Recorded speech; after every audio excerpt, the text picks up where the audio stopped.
Hey guys, welcome back to the channel, Fulham and Beyond, joined as always by Kai, here to discuss the recent result, Brighton 0, Fulham 0. But before we start, we just wanted to send a personal message today to Papa Bouba Diop, who unfortunately passed away last November. Would have been his 43rd birthday today. The first Fulham kit I ever bought back in mid-2000s was from him. So just from us, me and Kai, from the Fulham family, rest in peace, mate, and hope you're having a happy birthday as well. A bit before your time as a Fulham fan, but probably some World Cup memories that you have of him as well. Definitely 2002 and the World Cup opener against France, when they just not destroyed France but outplayed them on a high level, and Bouba Diop played a big part of that. Yeah. Alongside El Hadji Diouf. Yeah. Legends. Man, those are some names rolling back the years. So we dedicate this episode to you, Papa. On to the football from yesterday. Brighton 0, Fulham 0. I want to start on a positive note first, because any point away from home in the Premier League is a good point. Yeah. And it was a clean sheet as well. But I really feel like Brighton were there for the taking, and I really thought we should have pushed on to win. What do you reckon? Yeah, I thought we would be put more pressure on them. Yeah, but unfortunately we were not able to do that. Brighton did a good job defensively as well, to keep us away from the goal. But I thought we should take more risk to force the win, or at least to force maybe some free kicks near the box. You know what I mean? I think we didn't do enough offensively. Yeah, it's disappointing. I'll start with the lineup, as always. So we had Areola in goal, a back five of Tate as a right wing back, and Bobby Decker-Dovereid as a left wing back this time. Aina, Anderson, and Tosin in the midfield, middle three, as always. Then we had a fluid 2-3 in the midfield, Anguissa, Reid and Loftus-Cheek, Cavalier and Lookman up front, but Loftus-Cheek would sometimes join the attack, leaving just Anguissa and Reid. Looking at the lineup, it was quite attacking. We had lots of attacking players on there, but there was no real end product from us again. It was kind of lacking. Yeah, I know that Bobby Decker-Dovereid played a few times after we sub on the left side. Yeah, of course, offensively he looks like a winger, defensively, but I think you rob him what you can get out of it. You rob your own team out of a weapon we have. Yeah. He's the best goal scorer, even if he don't perform always on a high level, but when you put him there, he's limited in what he can do. Yeah, Definitely. So I don't even really understand it. Maybe Brian didn't perform well against Burnley. Yeah, I know, but he's a left back, and he didn't perform that bad in the past as well. So I wouldn't have done it with Bobby Decker-Dovereid. He didn't do a bad job or something like that, but I think he just limited there when he played in a position like this. Yeah, it was a chance to. It was surprising Brian didn't play at left wing back. It was a chance to put Brian in there, Tate at right wing back, so that you could use Decker-Dovereid further up the field. Because Cavalera's not been scoring goals, but obviously works hard. But I really feel like Bobby Decker-Dovereid maybe could have had a role up front. Because as you say, he is our top scorer in the Premier League, and he is a threat in the box. So disappointing with that. But looking at the defensive side of things, again, like what we saw against Burnley, we gave away the ball so many times. The chances that Brighton had, which were not many, but that were ones that we gave them. We just kept kicking the ball to them. Yeah, it looks like we adapt to the game on Sunday. Yeah. Yeah, so we just started there where we finished on Sunday. Poor passes, poor decisions, in the starting the gameplay from the centre backs. Even it was different centre backs than on Sunday, but it looks like they just adapt the playing style. I know it can happen. It's a big game maybe because it's about relegation. Yeah, and it's a direct opponent from us. But I don't know why everybody was so. It looks like they were nervous. Yeah. To make mistakes. I get it, because it's crucial when you concede a goal, it's hard to come back from that. Yeah, but we should be a team good enough to score goals, and that was the problem. Even if it's a positive note that we don't concede a goal, yeah, but that's not enough to stay in the Premier League, unfortunately. So on that, should we be playing Mitrovic more as a striker if we're lacking goals and we have a proven goal scorer in the squad? To be honest, against a team like this, yes, because we saw it when we play against teams like Spurs or Leicester, Liverpool, even the Chelsea game. Then maybe it's a good thing to leave him on the bench, because we have to play another playing style there, and he's not the perfect fit for that. But when we play against teams like Brighton, West Brom, Newcastle, we know they're standing more deep. Yeah, we need someone in the box who has a threat. Yeah, Caballero. Yeah, he did a lot of dirty work. That's why he don't. Maybe his stats are not so good, maybe, but you can see he make a lot of ways. I don't want to be too harsh on him. because he's really trying. Yeah, definitely. It doesn't look good all the time what he's trying. Yeah. I get that, but you can see he's trying to be involved, to get the ball, to do something with it. But for a game like this, you need like a threat in the box. At the end of the day, Cavallero is not a natural goal scorer. Exactly. He's the guy who's just going to work hard off the ball. And Mitro can always, even if Mitro never touches the ball, but he has always the attention of at least one, but maybe even two defenders on him. So that creates more space for people like Cavallero, for De Kovarit, for Lookman. Lookman needs space to attack, because to take advantage of its pace. Yeah. Loftus-Cheek, I expect a little bit more from him, because in a game like this where you make a lot of mistakes, you need a little bit of creativity to make something about situations like this, you know. And and even Anguissa, our best Premier League player so far, of course, but everybody has a off day from time to time. So Looked flat, didn't he? yeah, happened. But it's like the whole team was so many mistakes, and somehow you do this then as well, because then you don't want to do mistakes even more. When you have like 10 minutes full of mistakes, you are too focused on not doing mistakes and to pushing the game forward. Yeah. You know what I mean? And it was like the whole team effort. I wouldn't say bad, but not enough. Yeah. We looked better second half though, didn't we? Yeah, because of course Parker maybe took some adjustments, talked to players what they're gonna do, or maybe what to do to handle the ball better.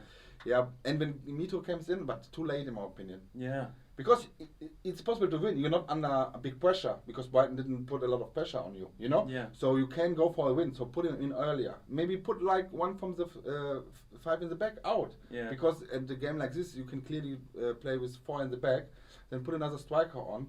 Cavallero and Mitro together in the front, or maybe De Kovarit in the front with Mitro. Yeah. That's my suggestion anyway. Games against Brighton, Newcastle, Sheffield, West Brom, maybe on Saturday. Put 2 strikers to keep them busy. Put them under pressure. Yeah, definitely. Then they will make mistakes, because they are not so experienced and not good enough to handle this. Like maybe Spurs or Leicester, you know, like top teams. Parker's almost so recent, like a lot recently, just throws Mitro on with like 10 minutes to go, 5 minutes to go, and there's no real time for a striker to have this kind of impact. Yeah, because the time is running out, and we are not good enough to just be patient and wait for our chance, because we know it will come. It won't. Yeah. You could see it in the last matches. So in games like where the opponent team playing very defensively deep, you need a striker like Mitro, or maybe a different one, but we don't have a different one. Yeah. What else do we have? Yeah. So put Mitro on and give him some support in the front. Yeah. Yeah. We had the one chance late on at the game. Or 2 chances, I would say, because Mitrovic had like a glancing header, which was saved. Great ball in from Lookman, and I was thinking that would be the one big chance we had. But then we had an even bigger chance right at the end, literally in the 93rd minute. Loftus-Cheek through, slams it, but it's cleared off the line by Lewis Dunk. I mean, it probably would have been a steal, if I'm honest. For midfielder, what Loftus-Cheek is, when you see the scene, he could even cross again in the middle. Yeah. You know what I mean? So, like, have a head high. Because you could see he just saw the man. It's fine when you're in the box, try to shoot. I would never complain about that. But just when you see like from outside the situation again, he could maybe cross the ball in the middle. I don't know who was there, maybe Lookman or whoever, who just can like then make it in then or whatever. Yeah. I guess it's not in your mind when you're that close to the goal. I get it. I would be the same, and I understand it. It's not like you would bury that. Yeah, I don't want to complain about it. But just when you see it, I was like, oh no, we could pass. You know, but because it was totally free, it's a penalty point, you know? Yeah, only Ozil would pass there, mate. Maybe, everyone else would go for goal. On the topic of a striker, obviously we've got one more game before the January transfer window closes, and we still haven't signed anyone. In your opinion, do we go all out for a striker, or do we put the faith in Mitro and stick with him and play him more? No, you can still put the faith in Mitro. Even if we would get another striker, I would still have faith in Mitro. The striker is not to replace Mitrovic, in my opinion. It's to support him and to have like a threat from the bench as well. Even if the striker we get is starting and Mitro's coming, you have a threat from the bench. But now we have just Mitrovic on the bench, but no striker on field, like natural striker on field. Or the opposite. When Mitro is playing, maybe he gets injured. It can happen. What you have on the bench. They are all offensive players like De Kovarit, can play in the front Cavallero, but we need natural strikers. Goal scorers. But now I think it's even like a little bit too late, because the market is not very big in January. Yeah. And just to buy one is the wrong thing to do, in my opinion. It'll be tough for us as well because obviously anyone who sees us in the table knows we're fighting a relegation, and we're 5 points now from safety, so still 5 points. So any striker or any other player who looks at us thinks, well, if I go there, I might get relegated. Yeah. So it's never a nice feeling. Yeah. So it's more likely we're going to get a loan. But the thing is, I think we've used up all our loans as well for Premier League spots. For domestic, yeah. But international, well, I mean... But you have nothing to offer. Yeah, that's the thing. Of course, you have money to offer maybe, but even like players want to compete and not fight for relegation. Yeah. Yeah, of course, even we knew if when we get a good player, a good striker, he would make us better, and maybe in like 5-6 games later, we wouldn't be in relegation zone anymore. But we don't have something to offer. And right now there are no strikers out there where I would say we can improve them. We've got a rooftop pool to offer, mate, in a couple of years. Yeah, that's true. There's some free agents. Yeah. Alessandro Pato, for example. That'd be nice. No, yeah, but I don't even know he's interested in playing like for Fulham in that kind of situation. Daniel Sturridge, a lot of injuries recently, but to be honest, this is the one player I would get because he has no team right now. Yeah, it's like you just get him on a pay-to-play contract as well. Give it a shot. Yeah. You know what I mean? We were linked with Christoph Piatek. Did you see that? Yeah. From here to PSA. Yeah, if you can get some, because the thing is, you should check the Bundesliga or even like in France maybe. Yeah. Because when you have an offer from a Premier League team, it's always interesting from players like this. You know what I mean? Especially for German players, maybe not German players, but players playing the Bundesliga in average teams, but they're quite good. You could always do something, you know? Yeah. But so we stay 5 points behind Brighton, 6 behind Newcastle, still with a game on hand on both of them. Chance against West Brom this weekend to really go for it and play the two up top and get the win, because I think if we don't beat West Brom, even if we just get a draw, it's not enough. No, it's not. I will still not lose my hope. No, but we need to outplay them.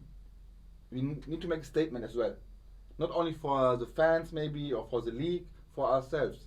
For the not that I'm playing there, but you know what I mean. Like, you wish, bro. For the players, for all the coaching stuff as well. Make a statement, like put them under pressure. If, for example, when you dominate the game, have a lot of chances, put them under a lot of pressure, and then concede a goal in 94 minutes, so you lose. It can happen. It can happen. Yeah. It's shit. You will be fuming, but you tried everything. But right now against Brighton, I couldn't see that. Try everything to win, to get out of the fucking relegation zone. You know what I mean? I want to see that. Yeah. Put them under pressure. Then the chances will come. As more as you put pressure on a team they are busy defending, they're going to make mistakes. Yeah. Yeah? And you will get your chance then. I think because it was away to Brighton, and as I say, they're 5 points clear, they were like scared to lose. Yeah. Because if you lost that game, I mean, we would have been in real trouble. Yeah, but West Brom has the same situation. They need points. They play at home, especially at home. They play at home. But we need more points. We need more. But we needed more desperately to, how you say it? To boost our confidence that we can score goals. Even 2 goals would be nice, and we know we can score 2 goals. When we play like this, when we put them under pressure, outplay them, because we have the players for it. On paper, we are not a team who plays like in the 20s, 90s, 18th, 70s place. You know what I mean? Yeah. Look at the skills from Lookman, De Kovarit, Anguissa, Cavallero, I would say as well. Loftus-Cheek, you have Mitro there. Yeah. So we should be an offensive threat. threat. It's a good team, mate. Yeah. You always win every game when you shoot 1 more goal than you concede. Nice maths, mate. So, what's more important? That's proper Geistradamus things.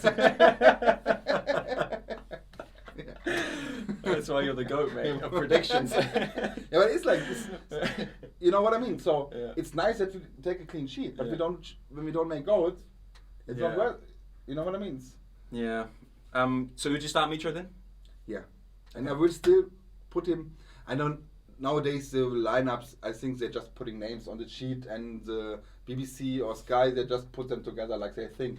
I don't know what's you don't even know what the really situation is. Yeah. But I want Mitro with another strike. If it's Doravid, if it's Caballero, I could even think a Lookman in the front. Yeah. You know what I mean? Just to play with Mitro together. You know what I mean? Just to have support for Mitro and give him 1-2 passes, and then if he makes his goal, and if he starts making goals on a regular basis again, like maybe 2 games in a row, it will be crucial for the rest of the season for us. Yeah, big bonus as well. Robinson is back at left back. Definitely. He's been a massive miss. He's such a good left back.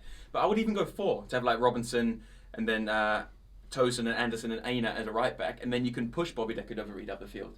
why not go for it? Play forward the back and really attack. Yeah.